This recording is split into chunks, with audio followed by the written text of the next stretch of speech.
পুরো ভারত দলের 11 জনের দামের চেয়ে বেশি মূল্য এখন বাংলাদেশের একজন ফুটবলারের। এক হামজা চৌধুরী যেন পাল্টে দিল পুরো দক্ষিণ এশিয়ার ফুটবলকে।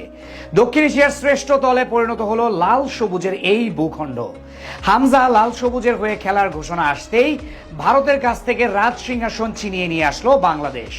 ভারতকে বৃদ্ধাঙ্গুল দেখিয়ে রাজ সিংহাসন ছিনিয়ে নিয়ে আসার বাকি গল্পটা থাকছে প্রতিবেদনে। পদ্মার ওপারের বাসিন্দারা যদি গর্ব করে বলে তাদের সুনীল ছেত্রী আছে, তবে কেউ ওদের জানিয়ে দিয়ে লাল সবুজেরও হামজা আছে। ইংলিশ প্রিমিয়ার লিগের মহাতারকা একজন হামজা দেওয়ান চৌধুরী আছে, যিনি তারকা খ্যাতিতে পুরো দক্ষিণ এশিয়াতে অনন্য, অদ্বিতীয়। লাল সবুজের ডুবতে বসা জাহাজটাকে উদ্ধার করতে সদর ইংল্যান্ড থেকে ছুটে আসছে। হামজাতে হবে বাংলার ফুটবল উদ্ধার। মাঠে আর দেখতে হবে না তপু মুরসালিনদের অসহায় আত্মসমর্পণের গল্পগুলো। জিকো মিথুলদের যে চোখ মুখে ভেসে উঠতো হতাশার ছাপ, সে চোখ জোড়া দিয়ে বয়ে চলবে আনন্দ অশ্রু। লাল সবুজের ফুটবল হয়ে উঠবে অজয়। আবারও লেখা হবে একের পর এক বিজয়ের কাব্য। হামজা দেওয়ান চৌধুরীকে ঘিরে এমন স্বপ্নেই তো বুধ হয়ে আছে বাংলার ফুটবল প্রেমীরা। ওপারে বসে থাকা মোনায়েম মুন্নাও হয়তো এমন স্বপ্নে চাতক পাখির মতো চেয়ে আছে হামজা দেওয়ান চৌধুরীর দিকে।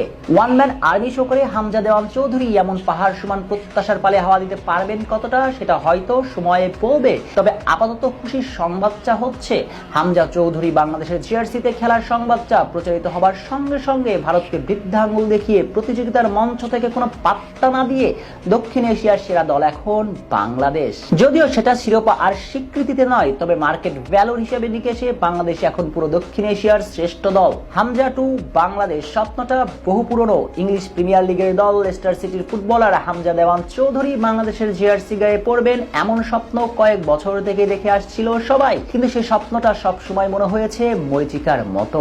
যদিও হাল ছাড়েননি বাংলাদেশ ফুটবল ফেডারেশন, হামজার তরফ থেকেও ছিল ইতিবাচক সাড়া। মাতৃভূমির টানে ইংল্যান্ডের বয়স ভিত্তিক দলের সাবেক খেলোয়াড় খেলতে চেয়েছেন বাংলাদেশের জার্সিতে, কিন্তু নানান জটিলতায় বারবার থমকে গিয়েছে হামজার বাংলাদেশে আসার পথ। তবে অনেক বাধা বিপত্তি পাড়ি দিয়ে অবশেষে ফিফার তরফ থেকে আসছে সুখবর, হামজার বাংলাদেশের হয়ে খেলতে আর কোনো বাধা নেই। তবে বাফুফের তরফ থেকে জানানো হয়েছে আগামী ফিফা উইন্ডোতে হামজাকে পাচ্ছে বাংলাদেশ ফুটবল দল। আর এর মধ্য দিয়ে সাউথ এশিয়ার ফুটবলে ভারতকে সরিয়ে শ্রেষ্ঠত্বের মাসন্নদের দখল নিয়েছে লাল সবুজ। বাংলাদেশের ধারে পাশেও এখন নেই কেউ, কেননা হামজা যোগ দিয়াতে বাংলাদেশ ফুটবল দলের মার্কেট ভ্যালু দাঁড়িয়েছে 7.50 মিলিয়নে, যেটা সাউথ এশিয়ার ফুটবলে আর কারোরই নেই। অর্থাৎ ভারতের দাদাগিরি দক্ষিণ এশিয়ার ফুটবলে আর খাচ্ছে না, সেটা দখল করে নিয়েছে বাংলাদেশ। যদিও এখানে পুরো কৃতিত্বটাই হামজার, কেননা হামজা আসার আগে বাংলাদেশ পুরো দলের মার্কেট ভ্যালু ছিল মাত্র 2.50 মিলিয়ন, আর হামজা যোগ দেবার পরে সেটা